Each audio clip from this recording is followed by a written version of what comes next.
Let's go back in time over 500 years ago to the workshop of a true genius.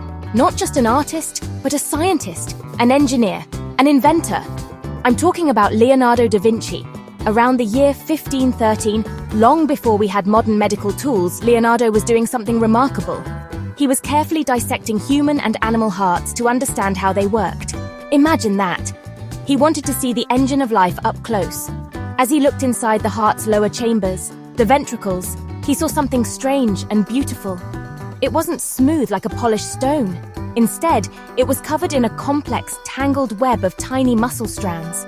These intricate muscle fibers, which we now call trabeculae carneae, fascinated Leonardo. He was the very first person to draw them with incredible detail. His sketches were so precise, they looked like something you'd find in a modern anatomy textbook. He saw these delicate, crisscrossing threads and wondered, what on earth are these for? Science is all about asking questions, and Leonardo was asking a big one. He saw a structure that was clearly part of the heart's design, but its purpose wasn't obvious. This wasn't just some random feature. Nature doesn't usually waste effort. There had to be a reason for this complex network. Being the forward thinker he was, Leonardo came up with a hypothesis, an educated guess. He thought that maybe these muscle strands acted like a radiator in a car. He proposed that they were designed to swirl the blood around as it passed through the heart, helping to warm it up before it was pumped out to the rest of the body. It was a brilliant idea for its time.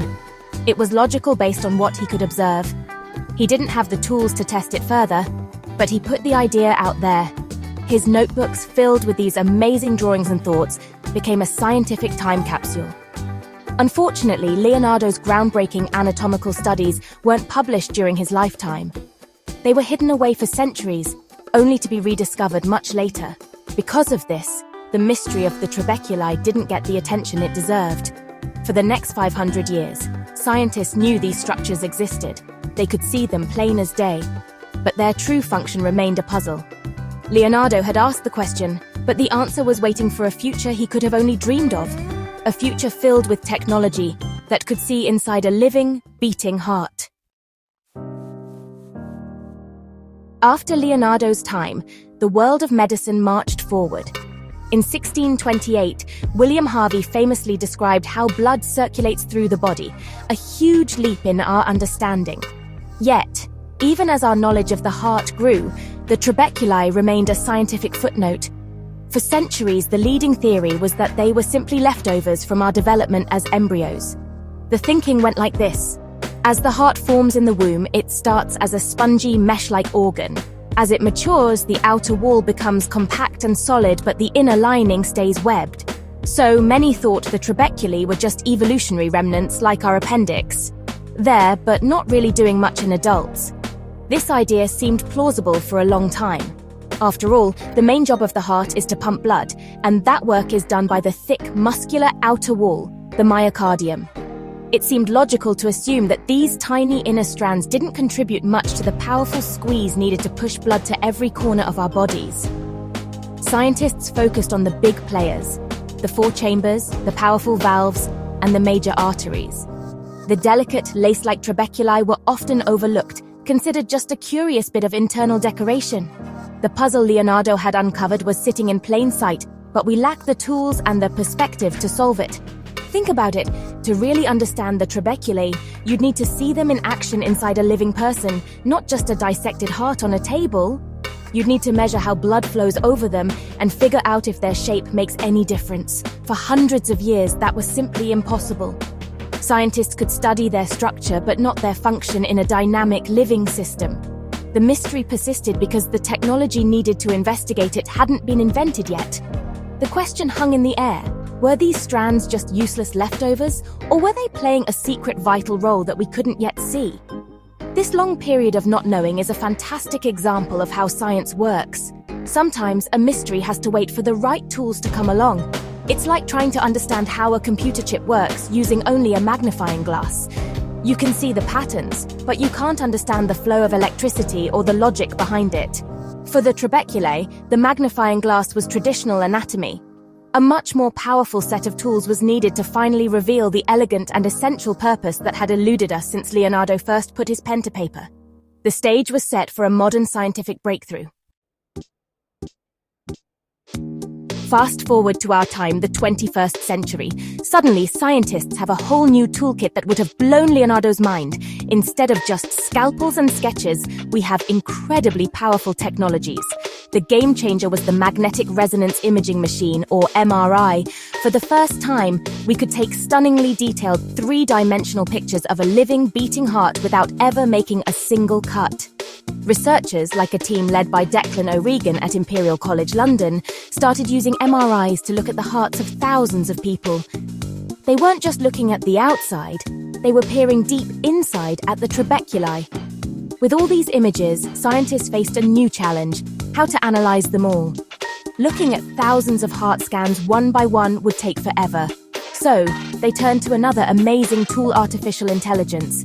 They taught computers to look at the MRI scans and analyze the complex branching patterns of the trabeculae. The AI could measure the texture and complexity of these muscle strands across a huge dataset, like the UK Biobank, which holds health information for 500,000 people.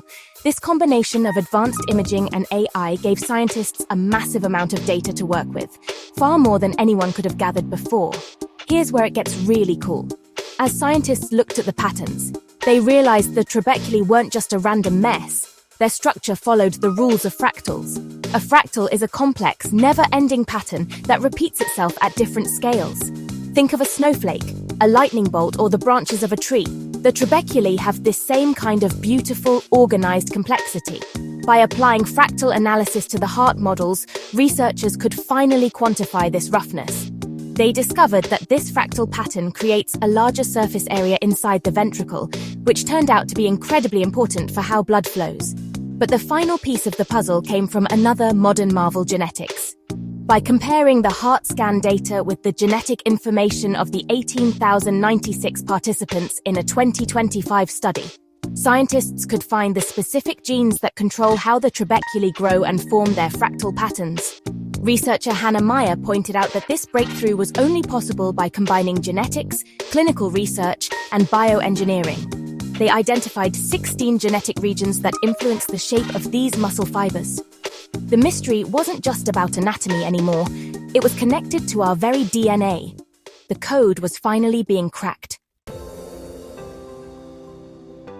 So, what did all this high-tech science reveal?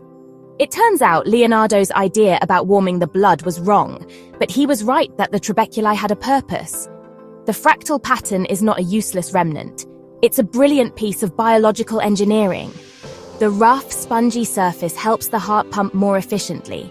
As blood flows over this complex surface, it moves more smoothly and with less resistance, a bit like how the dimples on a golf ball help it fly farther through the air. This allows the heart to get a better grip on the blood with each beat, making the pump more powerful and efficient. What was once seen as messy is now understood as a masterpiece of fluid dynamics. Even more importantly, this discovery connects directly to our health. The genetic analysis revealed that the same genes that influence the shape of your trabeculae are also linked to your risk of heart disease. For example, having a denser, more complex network of these fibers can sometimes be a sign that the heart is under stress. While a certain amount of trabeculation is good, too much can be associated with conditions like heart failure.